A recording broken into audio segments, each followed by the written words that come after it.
दोस्तों, एक तरफ भीमराव अंबेडकर को संविधान निर्माता और दलित समाज का उद्धारक बताया जाता है, तो दूसरी ओर कुछ लोग स्वतंत्रता संग्राम में हिस्सा न लेने की बात कहकर उन पर निशाना भी साधते हैं।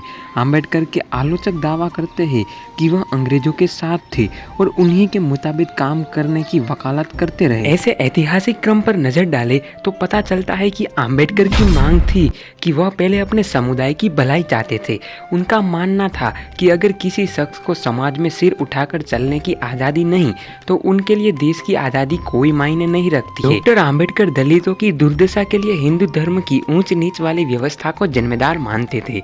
उनका कहना था कि हिंदू धर्म मनुस्मृति के हिसाब से चलता है, जिसमें ऊंच नीच कूट कूट कर भरा है। स्वतंत्र आंदोलन के दौर पर भी सत्ता जमीन जायदाद में दलितों की ना के बराबर हिस्सेदारी थी और अंबेडकर का मानना था कि हिंदू धर्म की जाति व्यवस्था को खत्म किए बगैर यह मुमकिन ही नहीं है। दलित समाज में सम्मान के साथ जी सके, यही वजह थी कि सत्ता में दलितों की हिस्सेदारी चाहते थे ताकि उनके खिलाफ हो रहे अत्याचारों को रोका जा सके। वहीं कांग्रेस ने साइमन कमीशन के खिलाफ जोरदार आंदोलन चला रखा था।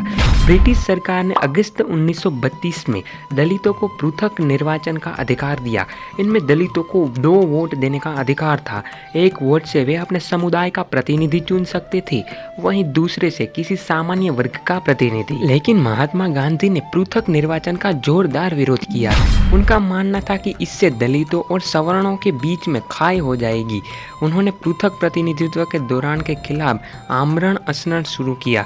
गांधी की तबीयत बिगड़ने के साथ अंबेडकर के पुतले जलाए जाने लगे और कई जगह दलित बस्तियों पर हमले भी शुरू हो गए। आखिरकार अंबेडकर झुके और 24 सितंबर 1932 को गांधी और अंबेडकर के बीच पुनः फैक्ट हुआ। इससे दलितों के पृथक निर्वाचन और 2 वोट का अधिकार खत्म हो गया। हालांकि दलितों के लिए आरक्षित सीटों की संख्या राज्यों के विधानसभा मंडलों में 71 से बढ़ाकर 147 और केंद्रीय विधानमंडल में कुल सीटों का 18% कर दिया गया। अंबेडकर दलितों की दशा सुधारने वाली मांगों पर ही अड़े रहे। वहीं कांग्रेस लगातार अपनी मांगों और आंदोलन का दायरा बढ़ाती रही। उसने दलितों से जुड़े मसलों को अनदेखा तो नहीं किया, लेकिन उनकी स्थिति सुधारने के लिए कुछ भी नहीं किया। उनका मानना था कि आज़ादी मिल जाएगी तो दलितों के साथ होने वाले भेदभाव भी अपने आप खत्म हो जाएगी। वहीं अंबेडकर का कहना था कि छुआछूत अंग्रेजों की देन नहीं है जो उनके जाने से खत्म हो जाएगी। दलितों के साथ यह भेदभाव तो धार्मिक आधार पर सदियों से हो रहा है। वहीं अंबेडकर वायसराय की एग्जीक्यूटिव काउंसिल के सदस्य थे। उनका दर्जा इस समय कैबिनेट मिनिस्टर के बराबर था। उन्हें श्रम विभाग की जिम्मेदारी मिली थी। अंबेडकर ने वायसराय काउंसिल के सदस्य के रूप में कई महत्वपूर्ण काम किए। उन्होंने वेतन भुगतान के लिए नियम बनाए, श्रमिकों के लिए कारखाना संशोधन विधेयक पारित कराया। अंबेडकर ब्रिटिश हुकूमत में जिस हैसियत में थे, उनका मानना था कि उन्हें एक बड़ी ताकत मिली हुई है। वह इनका इस्तेमाल समाज और अपने लोगों की भलाई के लिए करना चाहते थे। उनका कहना था कि पहले दलितों को अधिकार मिल जाए, उसके बाद ही उनके लिए किसी तरह की आज़ादी का कोई मतलब होगा। महात्मा गांधी ने अगस्त 1942 में करो या मरो नारे के साथ भारत छोड़ो आंदोलन शुरू किया, लेकिन अंबेडकर इस आंदोलन के खिलाफ थे। अंबेडकर को डर था कि अगर नाजियों ने भारत पर कब्जा कर लिया तो इनके नतीजे काफी खतरनाक होंगे। जर्मनी का तानाशाह हिटलर तो रक्त शुद्धता का बड़ा हिमायती था।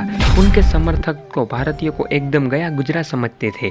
यही वजह थी कि अंबेडकर ने ब्रिटिश हुकूमत का साथ देने का फैसला किया।